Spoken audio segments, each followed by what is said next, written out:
Non, mais c'est quand même une dinguerie que là, l'année prochaine, je faisais le calcul, ça fera 10 ans que j'ai lancé mon premier business en ligne qui était sur le saxophone. Là, tu peux taper encore, la chaîne est toujours là. Je vends toujours d'ailleurs mes formations sur le saxophone. Jonathan le saxophoniste. Ça va faire 10 ans l'année prochaine que j'ai généré mes premiers revenus en ligne. Et si jamais je compte la première vidéo que j'ai postée sur cette chaîne-là, c'était en 2015. Et j'ai commencé à générer des revenus en 2016. Mais c'est juste incroyable. Je me suis dit déjà, le temps il passe trop vite. Ça ne nous rajeunit pas. Après, on vieillit bien. On s'organise. Tu connais, voilà, on se retire quoi. Mais je me suis surtout dit, mais comment ça se fait que ça fait 10 ans que tu es dans le business et que tu n'es pas plus loin que ce que tu es aujourd'hui? Alors, ça va, j'ai pas à me plaindre. Mais quand même, 10 ans, c'est un truc de malade. On dit souvent, tu surestimes ce que tu peux faire en 1 an, mais tu sous-estimes ce que tu peux faire en 10 ans. Je me suis dit, mais en 10 ans, il y a un problème. Alors après, tu verras, évidemment, il y a énormément d'erreurs que j'ai faites parce qu'il faut que tu te dises, moi, je pars de 0. Hein. Quand je dis 0, ça veut dire que mon premier livre sur le business, je l'ai lu après 30 ans, 32, peut-être 33. Donc, dis-toi qu'en termes de mindset et de connaissances, zéro. Enfin, je pars vraiment de 0 et de 0. Tous les gens que tu vois qui ont réussi, là, ils sont successful à 30 ans, 25 ans, tout ce que tu veux. C'est des gens, depuis l'adolescence, ils lisent déjà des livres, ils se forment déjà, ils achètent déjà des formations et ils ont déjà en tête qu'ils veulent être entrepreneurs. C'est un pattern que j'ai vu à chaque fois. Chaque interview de jeunes en dessous de 30 ans qui ont déjà du succès, dans l'adolescence, ils étaient déjà en train de se former, ils étaient déjà en train de lire des livres, ils étaient déjà câblés en mode je veux être un entrepreneur. Moi, à 15 ans, frère, moi je jouais à PES, je frappais les gens, bla bla bla, PES. C'était ça ma vie. Et après, la musique, évidemment. La musique. Bon. Donc, tu imagines bien que ton gars qui a redoublé son BEP électrotechnique, il a fait toutes les erreurs possibles. Si jamais j'avais la connaissance que j'ai aujourd'hui quand j'ai commencé, mais les gars, ça serait une dinguerie. Je serais tellement loin. Mais après, bon, tu me diras, ça n'a pas de sens. C'est de l'expérience. Évidemment que du coup, je suis plus fort, plus intelligent. C'est même pas une intelligence. J'ai plus de connaissances. Le mindset, il est beaucoup plus assuré. L'expérience fait que tu es forcément meilleur. Donc, ça n'a pas forcément de sens de penser comme ça. Mais ça fait quand même mal. Et puis après, j'ai commencé avec mon premier business en ligne. Puis après, j'ai changé. Bref, de toute façon, là, je vais te partager avec toi les erreurs que j'ai faites durant toutes ces années pour que tu puisses éviter de les faire et de faire gagner énormément de temps. C'est-à-dire pratiquement 10 ans là. Peut-être pas 10 ans, mais en tout cas, beaucoup d'années. Première erreur, c'est le focus. Après, tu vas dire, mais attends, je regarde tes stories depuis des années, tu rates pas une séance de sport. Bah ouais. Et ouais, je vois aussi que tu fais de la salsa, tu as commencé, tu ne savais pas danser, boum, tu parlais pas anglais, boum, tu parlais pas espagnol, boum, maintenant tu es quand même un gars focus. Oui, mais non, ça dépend. En fait, le problème que j'ai eu, c'est surtout le syndrome de l'objet brillant. Alors, tout entrepreneur, on est tous, ça c'est notre péché, ça. On a du mal. Mais le syndrome de l'objet brillant, il m'a défoncé. Il m'a défoncé. Parce que moi, j'ai commencé mon premier business en ligne sur le saxophone, comme je t'ai dit, 2016, etc. C'était sur le sax. Et après, je me suis dit, si je veux faire le million, il va falloir que je change de marché. Parce que le marché du saxophone, c'est trop petit, il n'y a pas beaucoup de saxophonistes, donc ça ne va pas fonctionner. Qui aujourd'hui, avec la connaissance que j'ai, n'est même pas un argument valable. En fait, dans le sens où peut-être faire 1 million avec un business de saxophone, ce serait compliqué, mais en tout cas, vraiment bien vivre de ce business, parce qu'à l'époque, je faisais entre 2000 et 3000 euros, je pense que j'aurais pu au moins monter avec ce business-là à au moins 20K, par mois. Pourquoi? Parce que en fait, j'aurais tout simplement pu créer des produits premium, genre à étiquette. Donc ça aurait pu être par exemple, je sais pas moi, des masterminds, un week-end tous ensemble de saxophone dans un endroit qui déchire, etc. Et proposer ça à des tarifs élevés. J'aurais pu créer une boutique e-commerce en vendant mes propres saxophones par exemple, en vendant tout le matériel qui va autour du saxophone. Parce que là, ça ferait quand même 10 ans. Tu imagines l'effet cumulé sur cette chaîne-là? Ça ferait 10 ans. Déjà là, je sais pas, je suis à combien alors que je ne suis pas du tout régulier. Ça fait plusieurs années que je poste plus. La chaîne, je crois qu'elle a 15 000 abonnés, un truc comme ça, 12 000, 13 000, je ne sais même plus. Mais imagine pendant 10 ans, parce que là, ça ferait 10 ans du coup que je posterais régulièrement. J'aurais créé une grosse communauté dans le saxophone. Je serais sûrement là des numéros 1 sur tout ce qui est saxophone. Donc peut-être que j'aurais pu faire des partenariats avec des magasins, avoir un saxophone avec mon nom, j'en sais rien moi. Mais en tout cas, j'aurais pu avoir des deals, créer ma propre boutique e-commerce, peut-être faire même des vêtements autour de ça. Et tout simplement vendre ma musique. Donc ça, c'est juste la zone d'ombre que j'ai pas. Je sais pas exactement si ça rapporte tant que ça de vendre sa propre musique. Mais quand tu as déjà une communauté, au lieu de vendre des formations, je pourrais aussi vendre, je fais un album ou je fais quelques titres et je le vends. Et j'en fais la promotion sur ma chaîne. Donc ça, c'est facile à dire une fois que tu as acquis toute l'expérience que j'ai acquis. Moi, je commençais à peine, je connaissais rien. Quand j'ai généré du cash grâce au business en ligne à cette époque-là, je ne savais même pas vraiment ce que je faisais. Ça veut dire que quand je te dis que je ne savais pas, ça veut dire que j'avais acheté une formation et je suivais ce que la personne me disait de faire. Mais concrètement, fondamentalement, je ne comprenais pas vraiment ce que je faisais. Je ne comprenais pas trafic, produits, etc. Déjà, ça m'a pris du temps pour comprendre que vendre un produit physique et un produit digital, en fait, tu peux faire les deux en même temps. Tu vois, c'est pas un business model séparé. Tu vois, moi, j'aurais une chaîne YouTube, j'aurais pu vendre des saxophones et j'aurais pu continuer à vendre des formations en ligne. Ça ne changerait rien. Vous vendre du coaching derrière, ticket, vous faire des masterminds, des voyages avec ma communauté, voilà, et tarifs. Et faire payer pour ce voyage ou ce mastermind autour du saxophone. Ou même après, derrière, j'aurais pu décliner sur proposer des formations sur le piano, autres, tu vois. Et même créer une école, par exemple, en ligne. Bref, énormément de choses auraient été possibles. Donc du coup, maintenant, tu vois le problème quand tu n'as pas la connaissance. Tu fais des choix, mais après, il faut faire avec les choix qu'on a, avec la connaissance qu'on a à ce moment-là. Bref, donc du coup, après, j'ai voulu changer, j'ai changé. Donc j'ai commencé à faire la chaîne que j'ai aujourd'hui. Mais après, je pense que je l'aurais quand même fait parce que c'est un personal branding. Je voulais pas être juste enfermé dans Jonathan le musicien. Je voulais être aussi avoir un personal branding comme j'ai aujourd'hui. Donc j'ai créé cette chaîne-là pour pouvoir aider les personnes à gagner de l'argent. Donc ça a toujours été important pour moi, cette chaîne-là. Donc ça, j'ai jamais lâché. Et après, j'ai commencé à accompagner les personnes à gagner de l'argent en ligne. Ça marchait très bien. J'avais des témoignages. Tout le monde était content. Et parce que je faisais des interviews à un moment donné avec différents gars du dropshipping qui gagnaient énormément d'argent à l'époque. Je parlais avec Yomi. Yomi l'a vu 2 fois sur la chaîne. Ça m'a chauffé. J'ai dit, tu sais quoi, vas-y, parce que je suis pas plus bête qu'un autre. Je vais aller sur le dropshipping. Tu vois déjà le truc. Donc j'ai fait un moment sur le dropshipping. Après, je suis revenu. J'ai fait que vendre de formation. Après, j'ai lancé un SaaS. Entre-temps, j'ai quand même gardé une de mes boutiques dropshipping, mais ce n'était pas avec les mêmes stratégies que tout le monde utilise. Moi, j'utilise stratégie SEO, SEA. Donc cette boutique-là, ça fait depuis 2020 que je l'ai, elle marche très bien. Des fois, généralement, elle fait 100K à l'année, à part l'année dernière où il y a un petit drop-down. Mais bon, cette année, ça a l'air d'être bien parti. Mais du coup, tu vois bien que là, ça part dans tous les sens. Donc l'erreur que j'ai faite, c'est même pas par rapport au point de vue saxophone. On va dire de 2016 à 2018. Et en plus, je t'ai même pas dit, mais à un moment donné, après saxophone, j'ai pas directement basculé sur la chaîne que j'ai aujourd'hui. J'avais fait une chaîne sur la santé pour pouvoir aider les filles à perdre du poids. Ça s'appelait, c'était quoi le produit que j'avais dit? Opération Bikini, j'avais fait. J'avais commencé à faire des ventes, etc. J'avais déjà eu mon premier client. Et puis en fait, j'ai dit non, en fait, c'est pas ce que je veux vraiment faire. Donc là, c'est même pas un objet brillant, c'est plus qu'en fait, j'ai toujours voulu faire ce que je fais maintenant, mais je me sentais pas légitime. Donc ça, c'est encore un autre truc. Je m'étais fait coacher d'ailleurs pour pouvoir casser cette barrière-là, qui m'a fait gagner du temps, c'est sûr.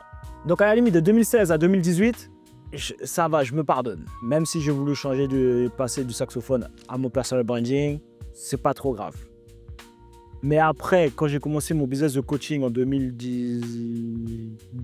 fin 2018, début 2019, et que j'avais des résultats avec mes clients, et que j'ai changé pour faire du dropshipping, qui n'a pas marché pour moi, en tout cas, j'étais break-even, mais pas de quoi en vivre, en tout cas, ça c'est une erreur. Ça, c'est une erreur. Et donc, pourquoi j'ai fait ça? Parce que du coup, en plus de te partager les erreurs, je vais te donner le mindset que j'avais à l'époque et pourquoi, du coup, j'ai fait cette erreur-là. J'ai fait cette erreur-là tout simplement parce que je n'avais pas les fondamentaux dans le business. Je n'avais pas une compréhension claire des fondamentaux dans le business. Et quand tu n'as pas les fondamentaux clairs dans ta tête de qu'est-ce qu'est un business, tu vas voir les différentes opportunités comme des techniques pour pouvoir gagner de l'argent. Alors qu'en fait, non, c'est juste des véhicules différents, c'est des business différents. Donc, tous les business fonctionnent. Si jamais tu n'arrives pas dans un business, c'est juste parce que tu es nul, tu n'es pas bon. Ou tu n'es pas assez bon pour pouvoir générer du cash, c'est tout. Mais chaque business, évidemment, a des avantages et des inconvénients, mais tous les business models fonctionnent, sans exception. C'est juste que tu n'es pas assez bon, voilà, c'est tout. Et ça, je n'avais pas cette compréhension claire. Et si j'avais cette compréhension claire, j'aurais jamais bougé. Je serais resté focus sur la première activité que j'avais et dont je suis très bon en plus. Deuxième erreur que j'ai faite, c'est au niveau de mon application Aplomb Vidéo. Tu sais, j'ai une application d'Aplomb Vidéo qui permet de pouvoir, à partir d'un texte, générer une vidéo avec sous-titres, voix off, le montage complet et tout ça en quelques minutes. Donc c'est super, ça te fait gagner énormément de temps. L'erreur que j'ai faite, c'est de ne pas anticiper les coûts vraiment que je vais avoir pour pouvoir scaler ce business-là. Malgré que j'ai vu une vidéo d'Alex Hormozy qui dit que lui-même, il a fait cette erreur-là, c'est-à-dire qu'il a créé son application, mais sans s'associer à un développeur. Et il a dit, si vous lancez une application, associez-vous à un développeur. Moi, je me suis dit, t'inquiète pas, Alex. T'inquiète pas, Alex. On connaît, nous. On sait comment. Non, en fait, moi, je me suis dit, j'ai pas fait le fanfaron comme ça. Je me suis juste dit, écoute, moi, je vais passer par du no-code. Comme je passe par du no-code, il n'y aura pas besoin d'un entretien, tout ça, des bugs, etc. Ça va être clean. J'aurai juste à payer directement les gars pour pouvoir créer l'application. Et après, je devrais être tranquille. Ça ne s'est pas passé exactement comme ça. Après, ce qui se passe, c'est qu'après, tu as des nouvelles features que tu veux mettre en place. Et à chaque fois, il faut payer les développeurs pour qu'ils mettent ça en place. Donc, et tu as toujours en fait, des nouvelles features à mettre en place, à améliorer l'application. Des fois même, il faut pivoter. Et là, je me suis aperçu que mon argent, il sortait. Et c'était parce qu'il faut les payer les développeurs. C'est pas gratuit, les gars. Hein. Et même si c'est pour du no-code. Parce qu'entre le marketing, tu payes pour pouvoir avoir des clients, gérer le churn et autre chose aussi. Moi, j'avais vu, je crois que c'est Oussama que j'avais entendu dire ça, qui disait être rentable, avec une application, c'est super compliqué, où les gars, ils n'arrivent pas à être rentables dès les premiers mois, etc. Moi, je me suis dit, écoute, moi, je suis plus smart que les autres, je suis un marketeur, je réussis à être rentable dès le premier mois avec mon application. Ça veut dire que tu achètes du trafic, boum, tu envoies. Je me suis dit ça. Je me suis lancé le challenge, j'ai vu que non. Tu vois, donc le problème, c'est que quand tu n'es pas rentable dès les 30 premiers jours, en fait, tu peux scaler en fonction du cash flow que tu génères.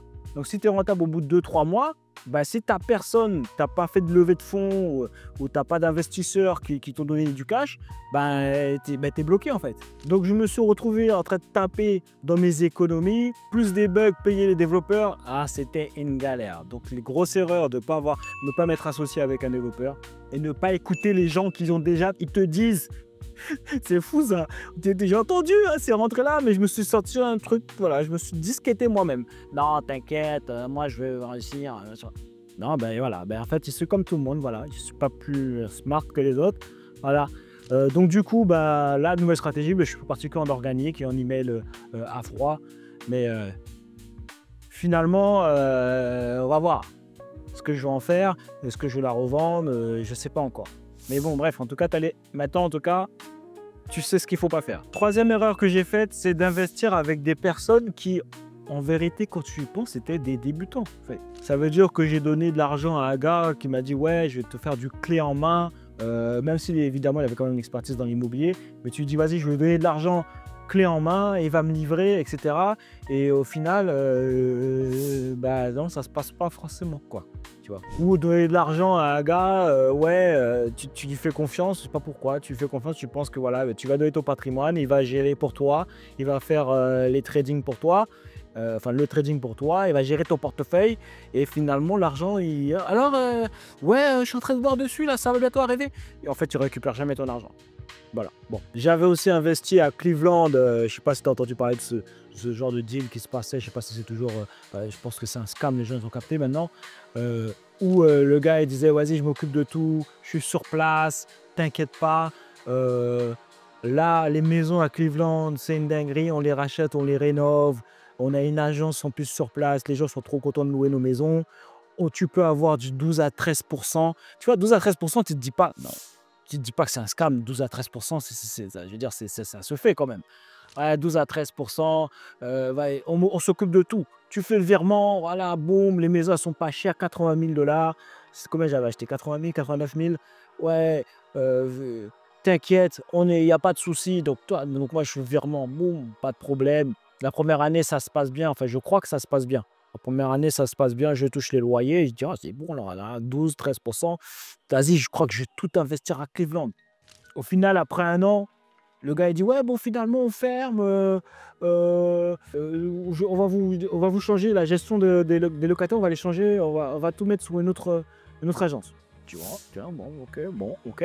J'arrive sur la nouvelle agence, les gars ils me disent direct, ouais, il faut faire au moins 30 000 € de travaux. Je dis, comment ça? Je dis, ouais, il faut faire 30 000 € de travaux, il y a ça à faire, il y a ça à faire, il y a ça à faire. Ils me prennent des photos et tout, machin. Je regarde, je vois comme si la maison n'a jamais été habitée, gars. Je dis, mais attends, mais il y avait quelqu'un avant?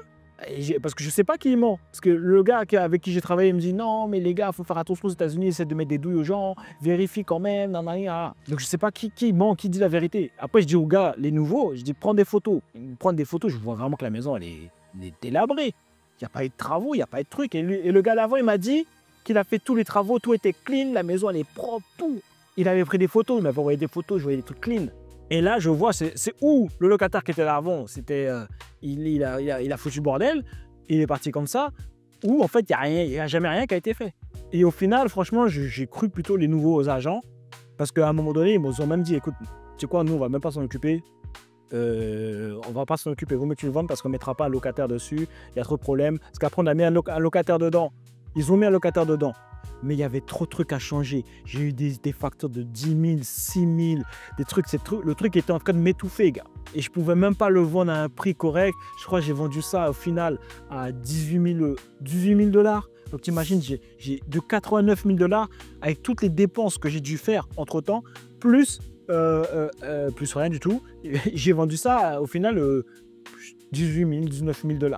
Et une dinguerie, gars, et une dinguerie. Oh là là, ça m'a tué, ça. Donc je peux te dire que l'expérience que j'ai de donner mon argent à des gens, de leur faire confiance, de croire que c'est des gens compétents, etc., ça m'a vacciné. Mais j'ai l'impression que tu es obligé de passer par là pour comprendre que non, il n'y a pas d'argent facile en fait. Et toutes ces leçons m'ont permis de comprendre qu'il faut que j'investisse moi-même mon argent. Si je veux investir en immobilier, je vais apprendre comment faire. Et à la limite, ou si au moins connaître. Si tu veux déléguer, il faut que tu apprennes et que tu connaisses ton sujet. Ça, c'est de base. Tu veux déléguer clé en main à un gars, ok, déjà si je le fais, il faut vraiment qu'il soit là depuis un moment, qu'il ait de l'expérience, que si je vois ses clients, s'ils ont été livrés, etc., etc. C'est pas genre, ouais, le premier gars qui arrive, ouais, parce qu'il a investi 2-3 biens immobiliers. Non, là, ça, c'est mort maintenant. On fait plus confiance, ça, c'est fini. Il n'y a pas de confiance. Je te connais pas de toute façon déjà. Il n'y a pas de confiance. Donc si je le fais, c'est parce que je connais exactement comment investir en immobilier. Bon, ce qui est le cas, je connais un peu. Et du coup, c'était quoi le mindset que j'avais à l'époque? Bah, c'est la facilité. Voilà, tu donnes et puis tu te dis, ça y est, c'est bon, c'est réglé. Quatrième erreur que j'ai faite, c'est de ne pas investir en bourse. Plutôt, j'ai vraiment investi en bourse de manière sérieuse à partir de 2022. Pourquoi j'ai pas fait ça plutôt? Qu'est-ce que tu veux que je te dise? Moi-même, je sais pas. Après, tu sais, tu apprends plein de choses en même temps. Tu apprends déjà comment créer des revenus avec ton business, donc comment être rentable, comment avoir des offres. Donc déjà, tu essaies de survivre et pouvoir vivre de ton business constamment parce que le business, ça monte, ça descend, ça monte, ça descend, les gars. C'est pas ça, c'est toujours comme ça. Tu as toujours des challenges. Tous les jours, j'ai des challenges. Enfin, c'est tous les jours. Donc tous les jours, je charbonne depuis 10 ans. Je charbonne tous les jours. Tester de nouveaux trucs, ça marche, ça marche pas. Ah, c'est chaud, ah boum, faut investir, l'attaque. Constamment gérer ce problème-là. Constamment. Donc du coup, tu passes un peu à côté de ça. Et j'avais pas le mindset de penser vraiment que l'investissement, c'est ça qui me permet vraiment d'être riche. J'avais pas encore vraiment capté ce concept-là. Je pensais toujours que ça allait être le business, tu vas faire 1 million en un an, boum, t'es millionnaire, tu vois. Et ça m'a collé à la peau pendant un bon moment. Jusqu'au moment épiphanie, je me suis dit, mais attends, mais les gars, mais en fait, c'est la bourse, en fait. En fait, c'est ça la vérité. Donc en fait, je crée un business en ligne pour pouvoir générer du cash flow, pour pouvoir l'investir en bourse. Comme ça accélère le process. Au lieu de mettre 100 € tous les mois, comme si j'étais salarié. C'est juste augmenter mes revenus pour pouvoir l'investir en bourse, pour pouvoir devenir riche, parce que c'est ça qui permet de devenir riche, c'est vraiment de créer un patrimoine. Il y a des gens qui ont compris ça direct dès le début. Je pense à Raphaël Cartanier qui me dit, lui dès le début, il a investi en bourse. Voilà, bah moi, c'est ça. Je jouais tellement à FIFA que bon, je sais pas, mon cerveau, il n'était pas connecté. Mais si j'avais fait ça depuis le début, depuis même quand j'étais infirmier libéral, je te parle même pas depuis le début de ma life, enfin, depuis du moment où j'ai commencé à travailler. De toute façon, je ne m'intéressais même pas à ça, j'y pensais même pas. Donc bon, pour moi, ça me paraissait super compliqué. Donc le pourquoi, le mindset que j'avais, c'était bah c'est super compliqué et c'est super lent. Parce qu'à un moment donné, j'ai essayé en 2018, tout ça, mais j'ai arrêté, j'ai dit, mais allez, ça prend trop de temps. Moi, je vais faire le million avec mon business.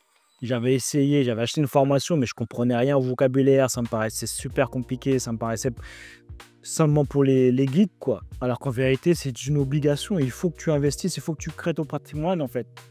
En fait, tu fais ça, tu crées ton business pour ça. Donc, il faut faire les deux en même temps. Parce que le jour où ton business se casse la figure, parce que ça va arriver, hein, tu ne vas pas échapper. Hein, toutes les grosses entreprises, ça leur arrive. Apple, ça leur est arrivé. Il n'y a personne, vous n'êtes pas salarié, les gars. Hein. Tu commences le business et ça monte comme ça. Non, ça monte, ça descend. Et des fois, il y en a, ça descend et ils disparaissent. Donc, si tu n'as pas de patrimoine derrière, que tu n'as pas investi ton argent, ben, t'es cuit, gars. 5e erreur que j'ai faite, c'est de ne pas me former en continu. Alors, je me formais, mais pas en continu. Ça veut dire qu'une année, je me formais. Après 1-2 années, je ne me formais plus vraiment. J'achetais des petits trucs comme ça, mais c'était vite fait. Après, quand je parle de formation continue, je ne te parle pas d'acheter différentes formations dans différents domaines. Hein. Ça n'a rien à voir. C'est pas genre, tu achètes une formation en dropshipping, après une formation en copywriting, après une formation en trading, après une formation je sais pas quoi, sur plusieurs années, et tu te dis, je suis en formation continue. Non, c'est pas ça dont je parle. Je parle de te former constamment sur un business model que tu as choisi, donc tu restes focus, d'où l'erreur de ne pas faire, comme je t'ai dit en premier, tu restes focus sur un seul business, et tu te formes continuellement pour pouvoir être le meilleur dans ce business model.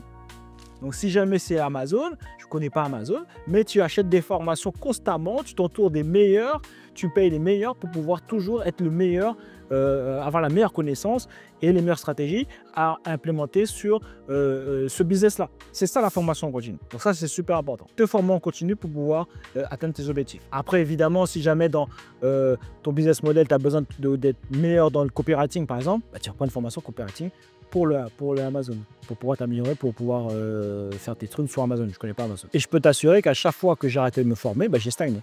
Ça ne va pas manquer. À chaque fois, les moments où je ne me formais pas, où j'avais un challenge pour pouvoir scaler ou passer à un level supérieur, je stagnais. Et je me disais dans ma tête, ça, c'est même pas de la prétention. Je pense que seulement dans ma tête, j'ai un challenge, j'ai essayé de trouver par moi-même les solutions, tout simplement. Alors que là, ce que je te conseillerais maintenant, c'est que dès que tu as un challenge, arrête d'essayer même de trouver toi-même la solution. Tu essayes un jour, 2 jours, tu vois que tu n'arrives pas. Pose-toi la question, qui a l'information et qui peut m'aider? Point barre. Et s'il faut payer la personne, tu payes la personne. Si c'est quelqu'un que tu connais, tant mieux s'il peut t'aider. Mais il faut arrêter de perdre du temps.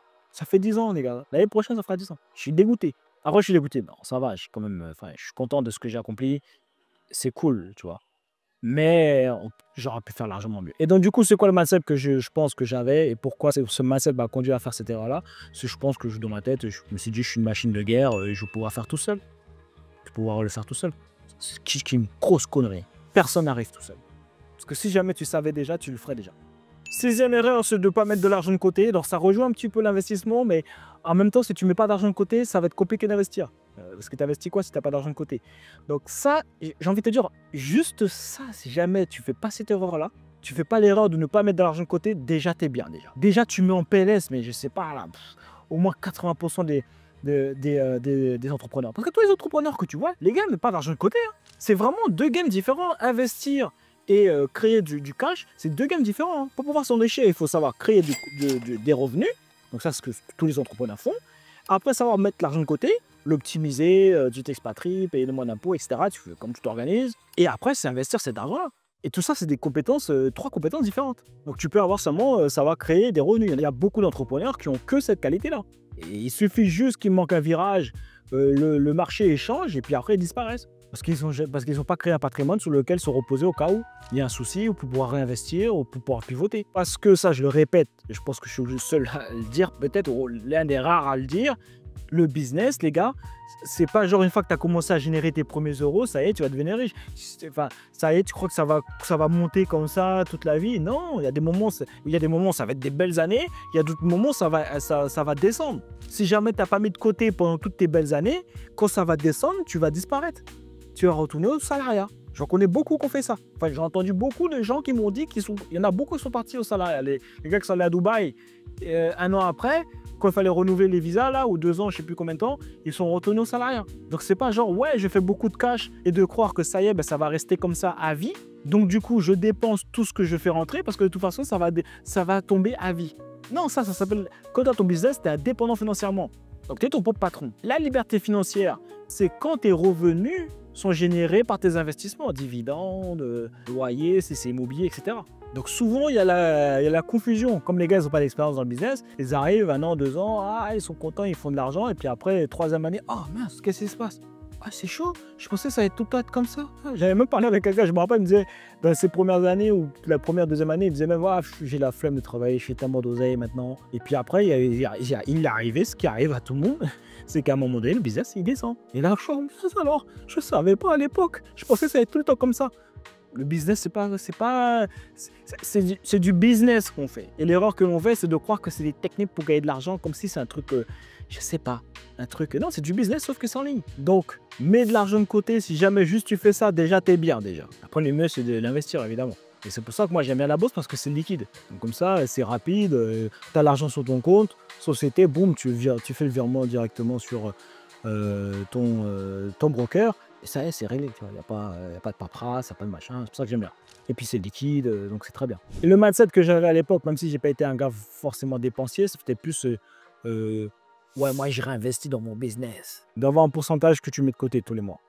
Et plus gros le pourcentage, mieux c'est. 50%. Après, si tu peux pas mettre 50%, mais au moins 10, 20. Et ça, c'est valable même si jamais tu es salarié, pareil. Et septième erreur que j'ai faite, c'est chercher des raccourcis. Mais après, ça revient un peu au syndrome de l'objet brillant. Hein. Parce que après, j'ai pas forcément cherché des...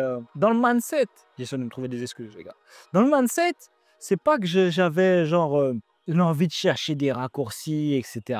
Mais finalement, dans les actions aussi, c'est un peu ça, en fait. Parce que le syndrome de l'objet brillant, c'est que là, tu fais un truc et tu as l'impression que tu te dis, c'est bien, mais... Ou des fois, ça marche pas, beaucoup, ça marche pas.